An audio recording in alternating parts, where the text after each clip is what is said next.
The 1,651st meeting of the Board of Trustees. Can I get a roll call, please? Yes, Mr. Watson.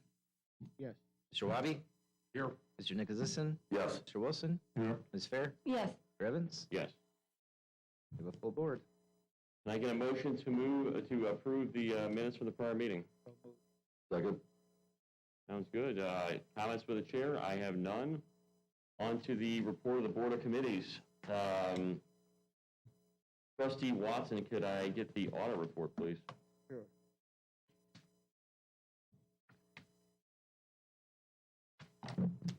Audit Committee, October the 5th, 2021. Board of Trustees report. The Audit Committee meeting started at approximately 7:37 a.m. on Tuesday, October 5th, 2021. In attendance were Trustees Watson, Evans, Fair, Nicholson, Wabi, and Wilson. Committee chairman had no introductory comment. Committee approved amendments from the August 3rd meeting. The next internal audit presented a report for an audit engagement that consisted of a review of the district's review and billing cycle. Specifically, the engagement involved a review of the district's procedures used to perform and manage the customer's billing process. The scope period for billing data and transactions was the period of July 1, 2019 through December 31st, 2020. The engagement received a satisfactory or clean opinion. One opportunity for improvement was presented and discussed with the committee. The item focused on an opportunity to improve the process for special discharge billings. During the presentation, questions were addressed by the internal audit as they were received from the committee. The meeting adjourned at approximately 7:55 a.m. The next meeting is tentatively scheduled for Tuesday, November 2nd, 2021. This concludes the Audit Committee report. Thank you. Trustee Nicholson, can you read the Program Management Committee report, please? Program Management Committee report. The Program Management Committee met on October 5th, 2021 at 7:57 a.m. The meeting was attended by Trustees Nicholson, Evans, Wilson, Fair, and Watson, and Wabi online. The minutes of the August 31st, 2021 meeting were approved. The agenda items to be introduced tonight were presented and discussed, including a detailed discussion regarding the following items. Ordinance numbers 15769 through 15772. Staff discussed unplanned supplemental funding appropriations on 4 ongoing construction projects. 2 of the projects require funds due to additional rock excavation beyond what was identified during the design and the bidding process. 2 of the projects require additional funding for work to upgrade water service lines and facilities required by Missouri American Water. Staff is requesting introduction and adoption of the Kaiser Avenue, Waller Avenue storm and the Woods Mill sanitary relief ordinances at tonight's meeting. This will allow for the expedited completion and restoration of homeowners' properties on these 2 projects. Ordinance number 15773. Staff discussed a green infrastructure grant being authorized to reduce combined sewer overflows to the river repair in compliance with the MSD's consent decree. Staff provided details of the grant for Maplewood Richmond Heights School District for the construction of permeable pavers as part of improvements to the district's property. Ordinance numbers 15780 through 15781. Staff requested authorization to enter into intergovernmental agreement with the City of Florissant and the City of Olivet within the Coldwater Creek and University City OMCI taxing district. The agreements will allow MSD to reimburse the municipalities for storm sewer projects as part of the district's OMCI grant program. The initial funding and appropriation for the program was approved by ordinance in January of this year. Ordinance numbers 15784 through 15786. Staff presented details of 3 property appraisal services contracts. Staff requested supplemental appropriations and renewal of existing contracts with Real Estate Analysts Limited, Mueller and Neff Real Estate Appraisals, and Consultants, and Volker Incorporated. This will be the first of 2 option year renewals provided for in the original contracts based on performance. Ordinance numbers 1587 through 15787 through 15793. Staff presented and reviewed details of 7 planned appropriations and contract authorizations for engineering design services on tonight's agenda. The services will provide engineering design for sanitary and combined sewer relief projects and pump station upgrades projects required by the consent decree. These projects are planned for construction over the next 2 fiscal years. The next committee meeting is tentatively scheduled for November 2nd, 2021. The meeting was adjourned at 8:34 a.m. Thank you. Trustee Fair, can you read the Finance Committee report, please? Certainly. The Finance Committee met on October 5th, 2021, with Trustees Fair, Wilson, Evans, Watson, Nicholson, and Wabi in attendance. The minutes from the August 31st, 2021 meeting were approved. The first item on the agenda was a report by staff on the district's operating fund portfolio as of September 30th, 2020. Staff stated that the portfolio complies with the district's investment policy. Next, staff updated the committee on the direct placement of the 2026A wastewater system refunding bonds. Staff indicated that negotiations with the bank were completed and the final terms are expected to fall within the approved parameters. The next item on the agenda pertained to staff request to exercise the first of 4 option years with 3 law firms, Gusdorf Law Firm, John Hamas Law Firm, and Kramer & Frank. They will provide the district's billing and collections division with continued support pertaining to the collection litigation services involving delinquent user charge revenue. These will be resolution numbers 3706, 3707, and 3708 on tonight's agenda. Staff then presented the Adjustment Review Committee report for the 4th quarter fiscal year 2021 as required by ordinance. The meeting adjourned at approximately 8:45 a.m. The next tentatively scheduled meeting is Tuesday, November 2nd, 2021. This concludes the Finance Committee report. Thank you. Trustee Wilson, can you read the Stakeholder Relations Committee meeting minutes, please? Yes, I can. The Stakeholder Relations Committee met at district headquarters on Tuesday, October 5th at approximately 8:47 a.m. Those present at the meeting included Chairperson Wilson, Trustees Evans, Fair, Nichols Eisen, and Watson, as well as district directors and staff. Trustee Wabi was present via team meeting. Chairperson Wilson called roll and had no further comments. By motion of all trustees, the minutes of the August 31st Stakeholder Relations Committee meeting were approved.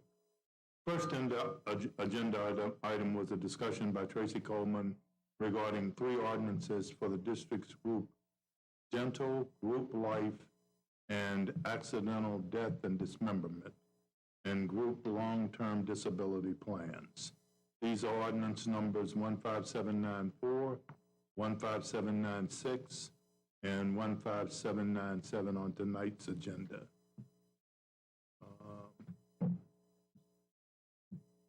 The next agenda item was a discussion by Tracy Coleman regarding an ordinance for a contract for FMLA consulting services. This is ordinance number 15795 on tonight's agenda. At the request of Chairperson Wilson, Tracy concluded by providing information on the district's upcoming on-site COVID vaccination event sponsored by BJC, including how to register and who is eligible. The next agenda item was a presentation of the Diversity Annual Report by Shauna Paradis. Shauna's presentation summarized the CIRP construction and the MWBE commitments and payments, workforce goals and utilization, and small contractor program metrics. Updates were also provided regarding the Community Benefits Agreement, including results of meetings and future agenda items. Shauna then provided updates on the disparity study including a timeline of previous meetings and schedule of future meetings. There's no board action required at this time. The last item was a discussion by Brett Berthel regarding MSD's mandatory coronavirus COVID-19 testing policy. Brett provided an overview of the policy, including dates of implementation, testing procedures, and who is required to provide a weekly test as it relates to MSD employees and non-employees. There's no board action required at this time.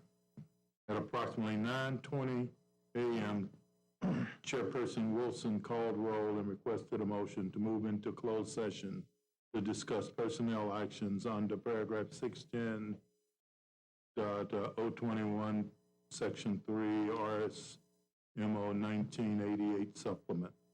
The closed session concluded at approximately 10:19 a.m. and the meeting was then adjourned by Chairperson Wilson. The next meeting date is tentatively scheduled for Tuesday, November 2nd, 2021. This concludes the Stakeholder Relations Committee meeting board comments report. Thank you. Up next is a report of the Executive Director. Thank you, Mr. Chairman.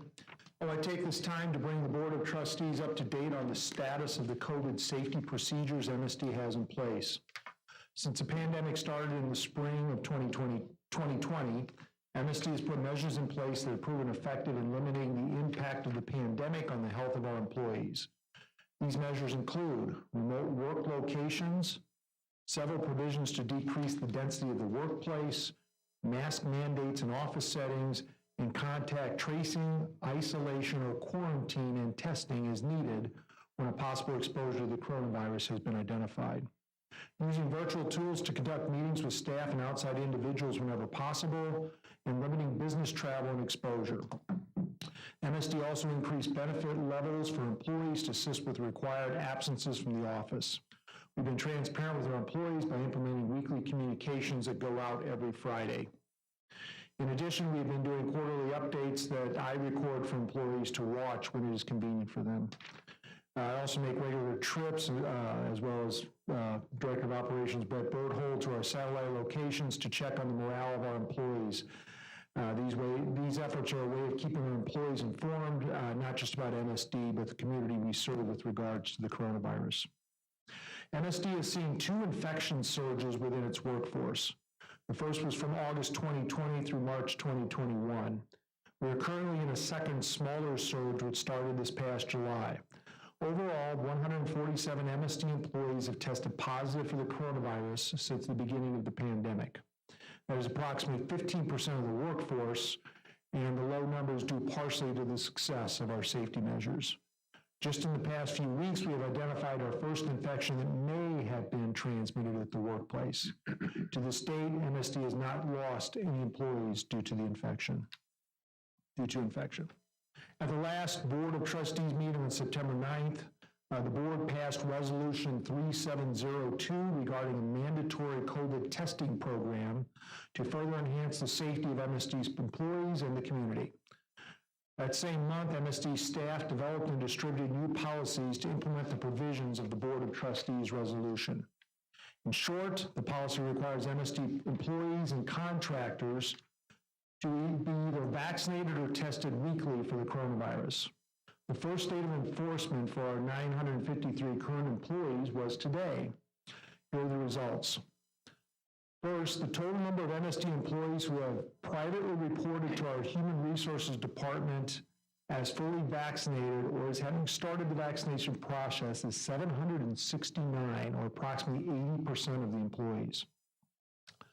The total number of MSD employees who have submitted their first required weekly negative test result in lieu of vaccination is 149, or approximately 16% of our employees.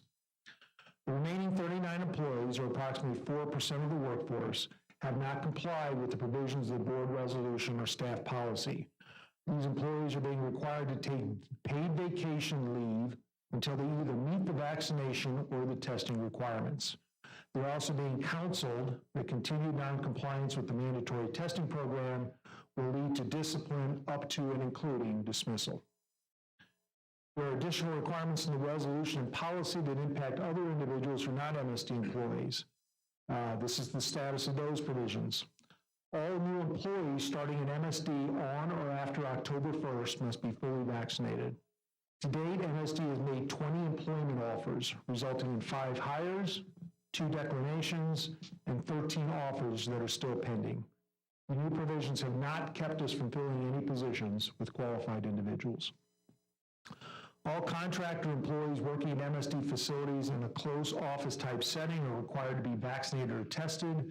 These individuals generally fall into 2 categories: those providing direct service to MSD, such as guards and repair personnel, and contractor employees on MSD capital projects. Provisions for change orders to these contracts is proceeding with the goal of having all provisions in place by the end of this month. I want to express my thanks to all of the employees, the labor leaders, outside contractors, and service providers who have cooperated with us in putting this program in place. I also want to express my thanks to the senior staff who put this policy together while my family and I were driving around the Southwest United States for 2 weeks. Mr. Chairman, this report will be included in the Friday communication to our employees. And unless the board members have any questions, this is the end of my report. Thank you. I understand we have comments from the public. We do. We have 3 comments from the public tonight. We start with one from Michael E. Murphy, union representative of SEIU Local 1. A letter is dated October 13th, addressed to MSD Board of Trustees, and it's regarding the COVID policy. He asks that the letter be read into the record and that the union receives a written response. Dear trustees, I am writing to raise our concerns with the new COVID policy that has been put into place. SEIU Local 1 is speaking on its own behalf with these concerns, which have arisen after we met with Brett Berthold prior to the policy going into effect. During our discussions, the union raised concerns regarding the weekly testing and who would be responsible for the cost, since this mandate was issued by the board for MSD. During our discussion, we were told that there are a number of free testing sites and that some employees had received the test at no cost or they could receive the vaccine. After our meeting, a memo went out to the employees with frequently asked questions, and the first question was who would be responsible for paying for testing and if it would be covered under insurance. The response was that the district would not pay for the test, and when employees tried to take the test without symptoms, they said they did not qualify for a free test and were also told that they could receive a test, but the cost of the test was $139. Cigna was not covering this unless the employees had symptoms, but as I understand it, were told that it would be applied toward their deductible if they did not have symptoms. The next item we discussed was having the district provide on-site testing, again, since the district is requiring the test or the vaccine. We were told the district was looking into this as an option. On the FAQ question 2, was addressed as no, MSD is not offering testing on-site at this time. Again, this is a mandate from the board, so the district should be providing or requiring insurance to cover the testing. Since this has come out, there have been additional questions the policy does not address. 1, if an employee is off for a week, are they required to provide a test result for that time? 2, if an employee travels, can they get a COVID test at the location they traveled to and turn that in? 3, what are the parameters that the board district is looking for in order to lift this mandate? Thank you for your time, and we look forward to your written response. Sincerely, Michael E. Murphy, union representative. Mr. Chairman, I suggest staff put a draft response to that letter together for review by the board with regard to that. So. All right, the next public comment comes from Tom Sullivan. This is addressed to the MSD Board of Trustees, dated October 14th. It is interesting that the district is having town hall meetings to discuss stormwater issues that have mostly been ignored for decades. The whole idea of having a metropolitan sewer district was to address sewer and stormwater problems on a regional basis, but that hasn't happened. In 1977, voters in the annexed area voted to be part of the district, but MSD officials said they would have nothing to do with stormwater issues in that area. It took a state audit more than 10 years later to tell the district it needed to do so, but the district has done little since. In 1994, the St. Louis County Council had hearings about stormwater problems in the county. Numerous residents showed up to tell their problems, some quite serious. District officials said there was nothing they could do to help. The problems still exist. A little over 10 years ago, 2 senior citizens died in University City as a result of a flash flood of a branch of the River Des Peres. Residents were furious at MSD. About 5 years ago, there was a meeting in University City of residents who were having problems with the River Des Peres. Not our problem, they were told by Brian Holscher. The mayor of University City and city officials once attended an MSD board meeting seeking help for all the flooding and erosion problems in their city. The date of the board meeting, June 21st, 1966. Given your past history of indifference and incompetence, MSD is in an uphill climb trying to get approval of any increase to address stormwater problems. Thank you for listening to my comments. And the last one is from John Goffstein. It is regarding appeal from notice of disqualification of Hankin Environmental Services as incinerator system RFQ 12565-015.8.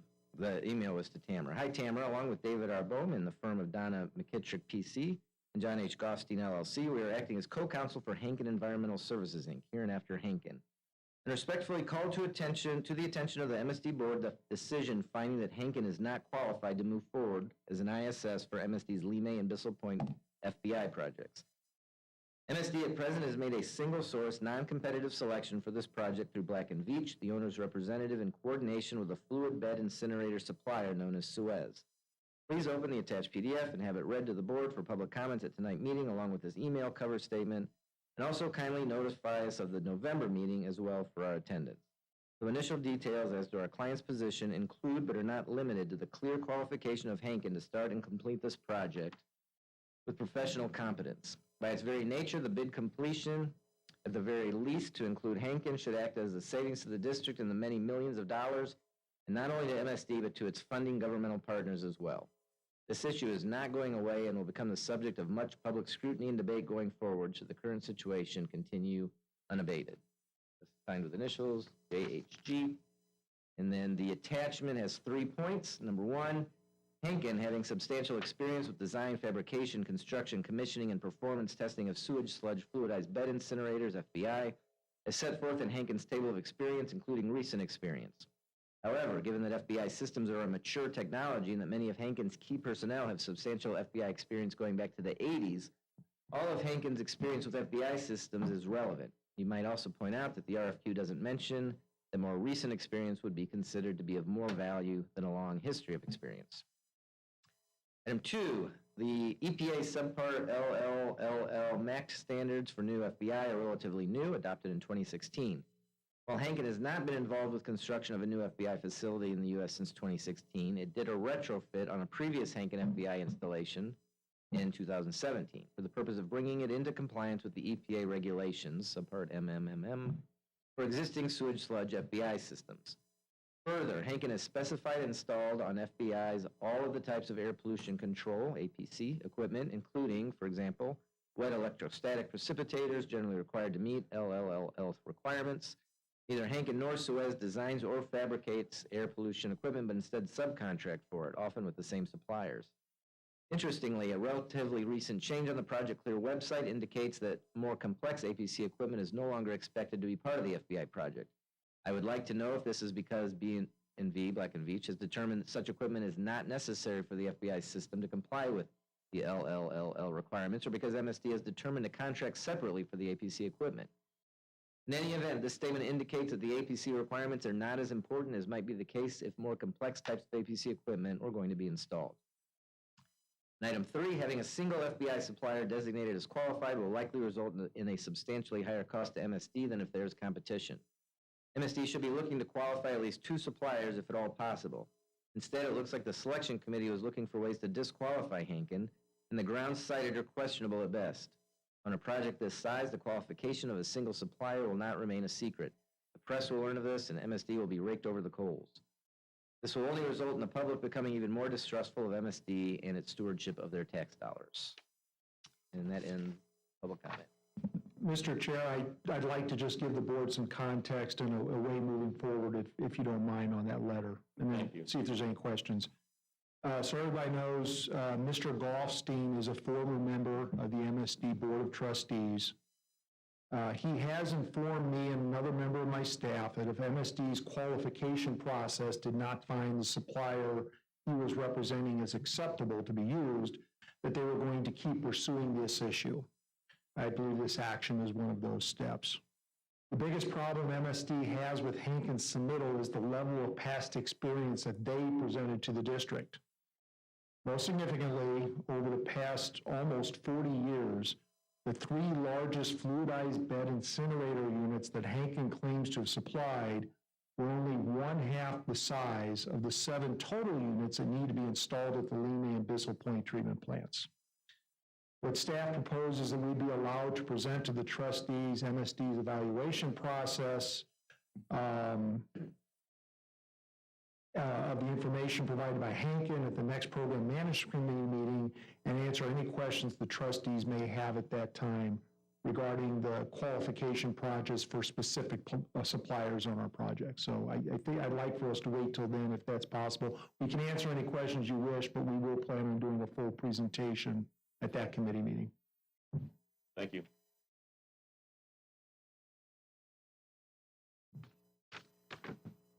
All right, there are no public hearing reports or communications, so if it's all right, I'll move on to the consent agenda. Thank you. All right, the consent agenda this evening is items 10 through 30. Is there any board member who would like to pull an item for a separate vote? Hearing none, is there a motion for adoption? So moved. All right, Mr. Watson? Yes. Mr. Wabi? Aye. Mr. Nicholasison? Yes. Mr. Wilson? Yes. Ms. Fair? Yes. Mr. Evans? Yes. All right, that'll take us to new business. We'll start with ordinances as usual. At item 31, which is an introduction and adoption of proposed ordinance number 15769, making a supplemental appropriation of $100,000 from the district-wide stormwater fund to be used for storm sewer construction in the Kaiser Avenue to Waller Avenue storm sewer project in unincorporated St. Louis County, and authorizing the district to appropriate additional funds to a contract with Aztec Construction Specialties. Is there a motion for introduction? Second. Mr. Watson? Yes. Mr. Wabi? Aye. Mr. Nicholasison? Yes. Mr. Wilson? Yes. Ms. Fair? Yes. Mr. Evans? Yes. Do I hear an objection to the suspension of the rule? Hearing none, is there a motion for adoption? So moved.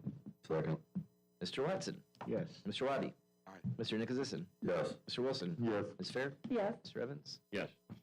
Item 32 is the introduction of proposed ordinance number 15770, making a supplemental appropriation of $300,000 from the sanitary replacement fund to be used for sanitary sewer construction in the Spring Avenue Sanitary Relief Project in the city of Webster Groves, and authorizing the district to appropriate additional funds to a contract with Waymeyer Farms. Is there a motion for introduction? So moved. Second. Thank you. Mr. Watson? Yes. Mr. Wabi? Aye. Mr. Nicholasison? Yes. Mr. Wilson? Yes. Ms. Fair? Yes. Mr. Evans? Yes. Item 33 is another introduction and adoption of proposed ordinance 15771, making a supplemental appropriation of $110,000 from the sanitary replacement fund to be used for sanitary sewer construction in the Woods Mill Sanitary Relief Project in the city of Town and Country, and authorizing the district to appropriate additional funds to a contract with Pace Construction Company. Is there a motion for introduction? So moved.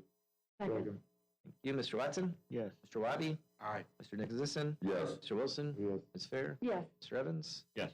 Do I hear an objection to the suspension of the rule? Hearing none, is there a motion for adoption? So moved. Second. Mr. Watson? Yes. Mr. Wabi? Aye. Mr. Nicholasison? Yes. Mr. Wilson? Yes. Ms. Fair? Yes. Mr. Evans? Yes. Item 34, the introduction of proposed ordinance number 15772, making a supplemental appropriation of $200,000 from the district-wide stormwater fund to be used for maintenance yard vehicle storage building and the maintenance yard vehicle storage building project in the city of Ferguson, and authorizing the district to appropriate additional funds to a contract with Gershenson Construction. Is there a motion for introduction? So moved. Second. Mr. Watson? Yes. Mr. Wabi? Aye. Mr. Nicholasison? Yes. Mr. Wilson? Yes. Ms. Fair? Yes. Mr. Evans? Yes. Item 35, the introduction of proposed ordinance number 15773, authorizing the district under into an agreement with the Maplewood Richmond Heights School District for cost sharing for green infrastructure construction and the CSO volume reduction green infrastructure Maplewood Richmond Heights School additions project in the city of Maplewood. Is there a motion for introduction? So moved. Second. Thank you. Mr. Watson? Yes. Mr. Wabi? Aye. Mr. Nicholasison? Yes. Mr. Wilson? Yes. Ms. Fair? Yes. Mr. Evans? Yes. Item 36, the introduction of proposed ordinance number 15774, making an appropriation of $365,000 from the sanitary replacement fund to be used for sanitary sewer construction and private I&I removal in the Fish Pot Trunk West and Ed Lou Lane I&I reduction project in the cities of Baldwin, Ellisville, and unincorporated St. Louis County, and authorizing the district to enter into a contract with Bates Utility Company. Is there a motion for introduction? So moved. Second. Mr. Watson? Yes. Mr. Wabi? Aye. Mr. Nicholasison? Yes. Mr. Wilson? Yes. Ms. Fair? Yes. Mr. Evans? Yes. Item 37, the introduction of proposed ordinance number 15775, making an appropriation of $2,300,000 from the sanitary replacement fund to be used for sanitary sewer rehabilitation and the infrastructure repairs contract 8 projects in the city of St. Louis and various municipalities in St. Louis County and unincorporated St. Louis County, and authorizing the district to enter into a contract with In Situ Form Technologies. Is there a motion for introduction? So moved. Second. Mr. Watson? Yes. Mr. Wabi? Aye. Mr. Nicholasison? Yes. Mr. Wilson? Yes. Ms. Fair? Yes. Mr. Evans? Yes. Item 38, the introduction of proposed ordinance number 15776, authorizing the district to enter into a construction contract with Gardner Contracting LLC for sanitary sewer construction on the Bellevue Avenue 1600 to 1618 lateral sewer project in the city of Richmond Heights. Is there a motion for introduction? So moved. Second. Mr. Watson? Yes. Mr. Wabi? Aye. Mr. Nicholasison? Yes. Mr. Wilson? Ms. Fair? Yes. Mr. Evans? Yes. Item 39, introduction of proposed ordinance number 15777, making an appropriation of $1.5 million from the sanitary replacement fund to be used for combined sewer construction in South Broadway at Merrimack Combined Sewer Replacement Project in the city of St. Louis, and authorizing the district to enter into a contract with Understall Contracting. Is there a motion for introduction? Aye. So moved. Mr. Watson? Yes. Mr. Wabi? Aye. Mr. Nicholasison? Yes. Mr. Wilson? Yes. Ms. Fair? Yes. Mr. Evans? Yes. Item 40, the introduction of proposed ordinance number 15778, making an appropriation of $475,000 from the sanitary replacement fund to be used for sanitary sewer construction, the Trevilian 20 and 50 sanitary sewer replacement project in the cities of Glendale and Webster Groves, and authorizing the district to enter into a contract with Understall Contracting. Is there a motion for introduction? So moved. Second. Thank you. Mr. Watson? Yes. Mr. Wabi? Aye. Mr. Nicholasison? Yes. Mr. Wilson? Yes. Ms. Fair? Yes. Mr. Evans? Yes. Item 41, the introduction of proposed ordinance number 15779, making an appropriation of $235,000 from the district-wide stormwater fund and $465,000 from the Operations Maintenance Construction and Improvement, or OMCI, fund of Watkins Creek to be used for channel stabilization in the WC-33 La Padera to El Camara Storm Improvements Projects in unincorporated St. Louis County, and authorizing the district to enter into a contract with Fred M. Luth and Son. Is there a motion for adoption? So moved. Second. I'm sorry, for introduction. Thank you. Mr. Watson? Yes. Mr. Wabi? Aye. Mr. Nicholasison? Yes. Mr. Wilson? Yes. Ms. Fair? Yes. Mr. Evans? Yes. Item 42, the introduction of proposed ordinance number 15780, authorizing the district to enter into an intergovernmental agreement with the city of Florissant for cost sharing for municipal stormwater expenditures in the Coldwater Creek OMCI reimbursements program in St. Louis County. Is there a motion for introduction? So moved. Second. Mr. Watson? Yes. Mr. Wabi? Aye. Mr. Nicholasison? Yes. Mr. Wilson? Yes. Ms. Fair? Yes. Mr. Evans? Yes. Item 43, the introduction of proposed ordinance number 15781, authorizing the district to enter into an intergovernmental agreement with the city of Olivet for cost sharing for municipal stormwater expenditures in University City OMCI reimbursements program in St. Louis County. Is there a motion for introduction? So moved. Second. Mr. Watson? Yes. Mr. Wabi? Aye. Mr. Nicholasison? Yes. Mr. Wilson? Yes. Ms. Fair? Yes. Mr. Evans? Yes. All right, item 44, the introduction of proposed ordinance number 15782, appropriating $249,000 from the OMCI Fund of Deer Creek for cost sharing for channel improvement construction, the Timber Trail to Briar Ridge Channel Improvements Project in the city of Frontenac, and authorizing the district to enter into an intergovernmental agreement with the city of Frontenac. Is there a motion for introduction? So moved. Second. Mr. Watson? Yes. Mr. Wabi? Aye. Mr. Nicholasison? Yes. Mr. Wilson? Yes. Ms. Fair? Yes. Mr. Evans? Yes. Item 45, the introduction of proposed ordinance number 15783, making an appropriation of $350,000 from the sanitary replacement fund to be used for general engineering services and the general services agreement facility and sewer design contract B project in various locations in the district, and authorizing the district to enter into a contract with GHD Inc. Is there a motion for introduction? So moved. Second. Thank you. Mr. Watson? Yes. Mr. Wabi? Aye. Mr. Nicholasison? Yes. Mr. Wilson? Yes. Ms. Fair? Yes. Mr. Evans? Yes. All right, items 46 through 48 are all for property appraisal projects, so if there's no objections, I'll just read each item. I'll take one vote for the three. All right, hearing no objections. Item 46 is the introduction of proposed ordinance number 15784, making a supplemental appropriation of $75,000 from the general fund to be used for the property appraisal services and the general services agreement property appraisal contract A project at various locations within the district, and authorizing the district to amend a contract with Real Estate Analysts Limited. Item 47 is the introduction of proposed ordinance number 15785, making a supplemental appropriation again of $75,000 from the general fund used for property appraisal services in the general services agreement property appraisal contract B project at various locations in the district, and authorizing the district to amend a contract with Mueller and Neff Real Estate Appraisers and Consultants. And item 48 is the introduction of proposed ordinance number 15786, excuse me, making a supplemental appropriation of again $75,000 from the general fund to be used for property appraisal services in the general services agreement property appraisal contract C project, various locations in the district, and authorizing the district to amend the contract with Volker. So for items 46 through 48, is there a motion for introduction? So moved. Second. Mr. Watson? Yes. Mr. Wabi? Aye.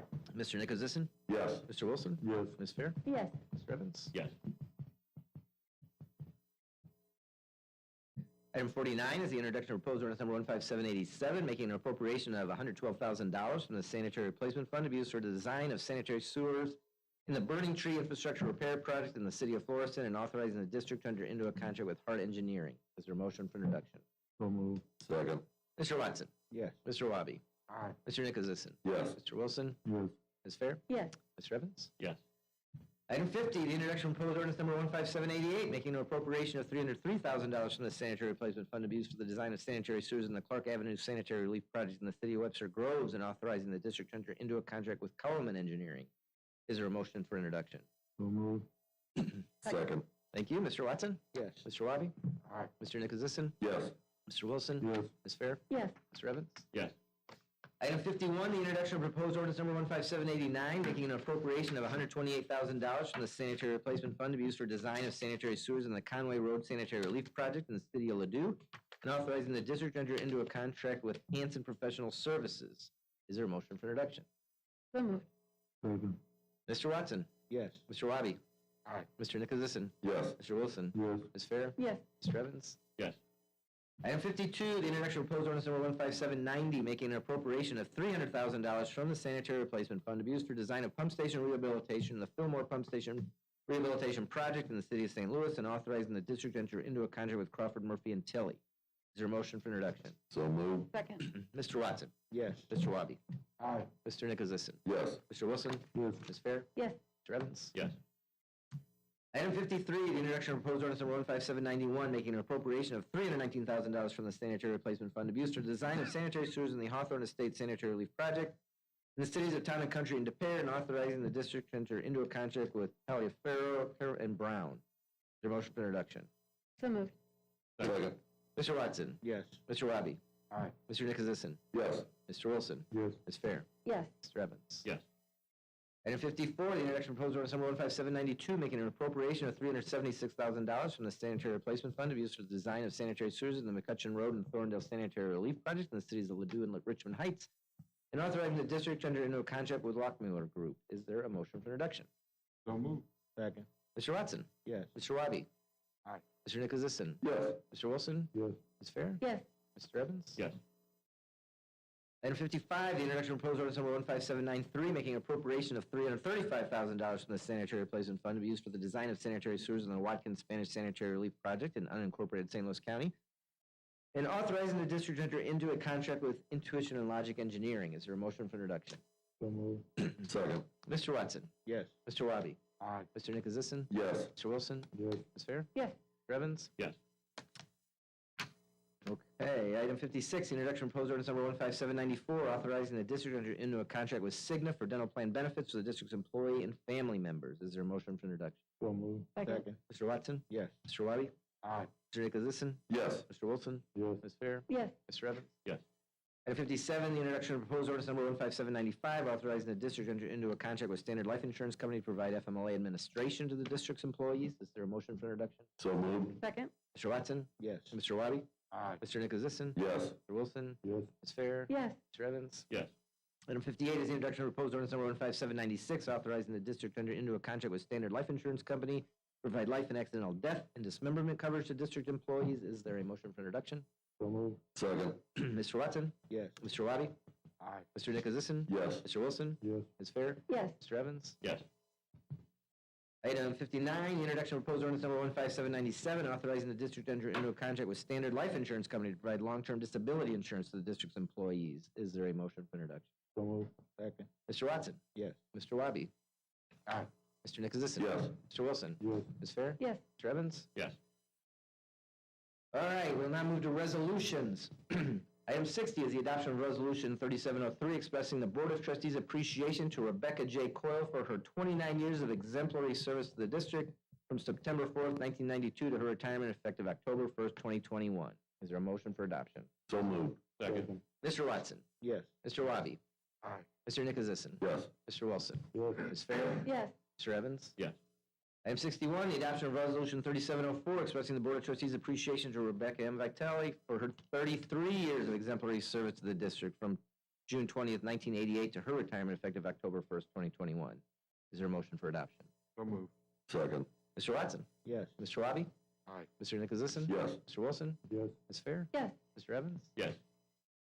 Item 62 is the adoption of Resolution 3705 to exercise the first option year of a contract authorized by Ordinance 15489 that was adopted September 10, 2020. It allowed the district to enter into a contract with Ross and Beruzzini for power system studies on behalf of the district. Is there a motion for adoption? So moved. Second. Mr. Watson? Yes. Mr. Wabi? Aye. Mr. Nicholasison? Yes. Mr. Wilson? Yes. Ms. Fair? Yes. Mr. Evans? Yes. All right, items 63 through 65 are all for collection litigation services, so if there's no objections, I'll just read each of them and we'll do one vote. Hearing no objections, item 63, the adoption of Resolution 3706 to exercise option year 1 of a contract authorized by Ordinance 15491, adopted September 10, 2020, with John G. Hymos Law Firm. Item 64 is the adoption of Resolution 3707, exercise the first option year of a contract authorized by Ordinance 15490, adopted September 10, 2020, with Gustav Law Firm. And item 65 is the adoption of Resolution 3708, exercising the first option year of a contract authorized by Ordinance 15492, adopted September 10th, 2020, with Kramer and Frank. Again, all for collection litigation services. So for items 63 through 65, is there a motion for adoption? So moved. Second. Thank you, Mr. Watson. Yes. Mr. Wabi? Aye. Mr. Nicholasison? Yes. Mr. Wilson? Yes. Ms. Fair? Yes. Mr. Evans? Yes. Oh, and we have no further business. You have a motion to adjourn? Second. Thank you. All right, thank you.